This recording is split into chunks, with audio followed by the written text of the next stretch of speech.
Greetings, ladies and gentlemen, and welcome to this latest edition of Tales from Outer Space. Hope you enjoy. Story number 1. Humans are Scary, Psionics and Humans, written by Agro. Psionics, according to the Galactic Concord, have always been a subject of heavy debate. It has long been known that an unseen energy permeates the universe, untraceable except by specialized sensors that are programmed specifically to look for it. And according to the ancient history of many races, the practice or manipulation of this energy is often erroneously referred to as magic. Every species has a different name for this energy, but the Galactic Concord deemed a common name as translation error, closest available term, mana. Psions are rare in the galaxy at large, but they exist in truth. Psions can be members of any race, but they are mostly found in races that have certain glands or organs in their brains which are sensitive to mana, and can be used to mentally manipulate it. These species usually have an evolved translation error, closest available term, right parahippocampal gyrus, attempting to abbreviate RPCG. But the evolved RPCG is not unique to these species. Other species who aren't specifically known for psionic abilities can have members of their species exhibited mutations such as highly sensitive RPCG. But while this alone is interesting, something that will keep most species from entering their hibernation cycles is that this mutation has been exhibited in humans. There is currently a bounty out for the live capture of a human known as Miwa Takahashi, who has denied all legal summons for her to appear before GC authorities for her witness to the Link Station raid and the events that took place during it. The Link Station was a large trading outpost in the Link system. No habitable planets were in system, but the system was once rich in natural minerals and gases. During the solars of the great mining boom, the Link Station was at the pinnacle of frontier space, with ambitious miners willing to make a fortune overnight by claiming one of the many dead worlds in the system. Link Station was built with the express purpose to function as a trade hub for the miners. And when the mines dried up, it was discovered that other systems beyond Links were practically untouched, which reserved the station as a suitable stopping point to get to the virgin systems. These days, Link Station is still an important trade hub, connecting the outer colonies of the Galactic Concord with the rest of the civilization. One that is full of riches and prestige that even the nobles of the Keth would find pleasingly lavish. Perhaps that is what attracted the Red Sun pirates to the station. Last cycle, at fraction 18 of Solar 3 in the 35th lunar translating timestamp, August 31st, 6 p.m., 2251, the pirates struck. 24 Crimson ships dropped out of warp and immediately jammed all communications with Link Station. 2 of the larger vessels brought warp inhibitors platforms to opposite sides of the system, as the smaller combat ships arrayed themselves around the platforms. The station itself has no defenses, and so the various boarding craft and repurposed cargo vessels swiftly made their way to the station unimpeded. The private security forces on board were quickly overwhelmed by the sheer numbers of pirates boarding the station. Many people were captured or killed within the first fraction. About 60% of the station belonged to the pirates.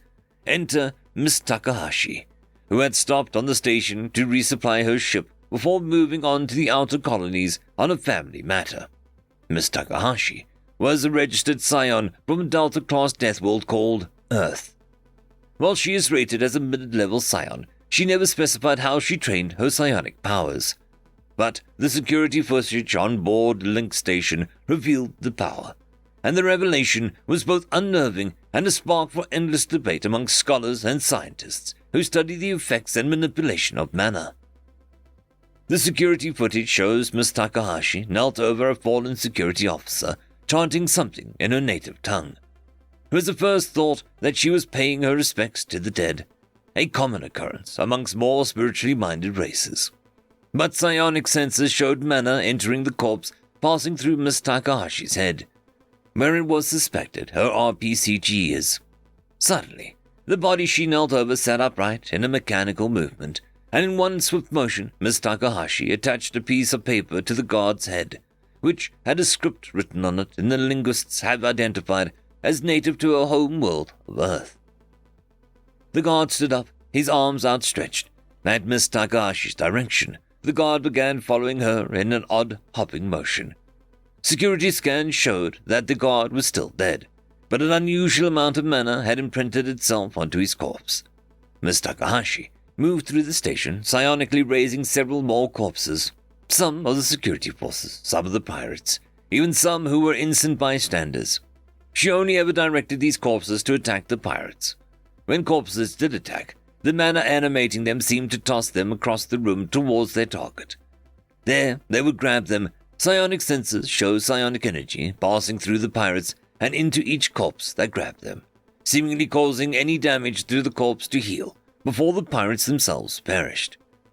Miss Takahashi's corpses ended up routing the pirate boarders, driving them back to their ships in a mass of panic.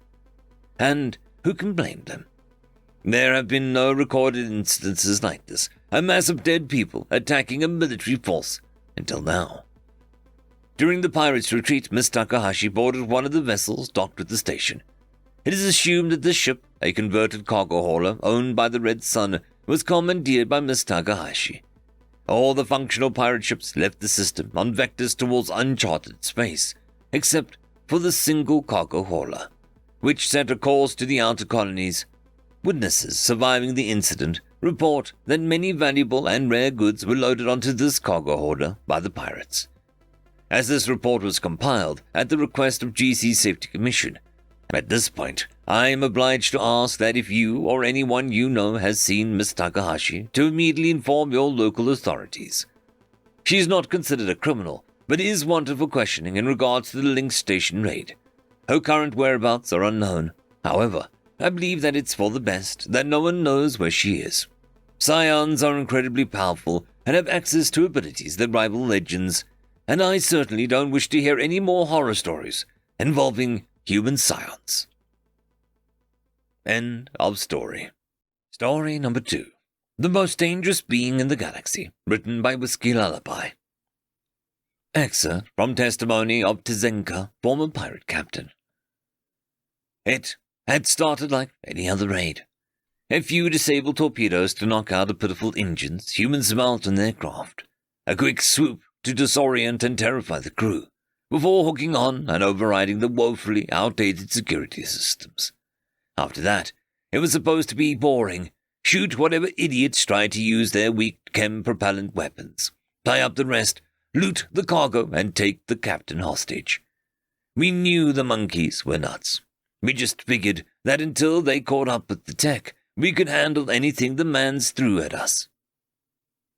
Our first hint that something was wrong was when the airlock opened. The crew were all sickly, thin, skin wet, with that weird stuff they make when they get too hot. Sweat, they call it. Most were old too, grey hair, wrinkled skin. Humans have always been ugly, but these guys looked like my expletive deleted, had gotten too expletive, and rotted for a week. Worried about contamination. I had my medic scan them. All of them were sick, but nothing contagious. Radiation damage had made their own cells turn on them. Cancer, I think it's called. We rounded them up and stuffed them in a hold anyway, loading all the cargo from their ship into our hold. Easiest pickings yet. I went to find the captain. I figured he wasn't worth much, likely dying like the rest of his crew, but maybe he had some items of value, or exotic Earth artifacts that were becoming popular. Well, I found him. He was sitting, and my readout said that while he was in pain, he was calm, amused even. He was too frail to stand and held something in his hand. "Who are you?" he asked. "To come aboard my ship and take my cargo." He bared his teeth in a bizarre human expression of mirth. "Actually, it doesn't matter. You'd best return my cargo if you value your life." I laughed then, too assured of my own power. What could a frail old crippled monkey do to a pirate in power armor? "Who am I? I am Pirate Lord Tzenka. Who are you, a frail little monkey? who can't even stand a sick old expletive, with no weapons and no support. Who are you to make demands of me? The human just smiled and hit a button before saying, I am the most dangerous being in the galaxy. A man with nothing to lose. My suit registered a radio signal passing through our ship, something so primitive it barely registered on our sensors. In the next moment, the entire cargo had exploded, having been filled with something no sane spacecraft would ever have aboard: chemical explosives. More were hidden in the walls and around the major weak points of the hull, such as viewports and doors. Decompression happened almost instantaneously on both ships. My ship was crippled, and my crew was dead. The lucky ones were vaporized in the blast, or the ensuing plasma leaks. Others were launched out into the endless dark. I only survived because my power armor was too bulky to be pulled through the nearest tear in the human's hull. That is where I remained wedged until the Galactic Patrol pulled me out and put me on trial. End of excerpt. End of story. I would quickly like to thank the Tier 5 members: Marky, Cam Maxwell, Caspar Arnolds, Oakfield, Lord Azrakul, and It's Difficult to Pronounce. Thank you very much.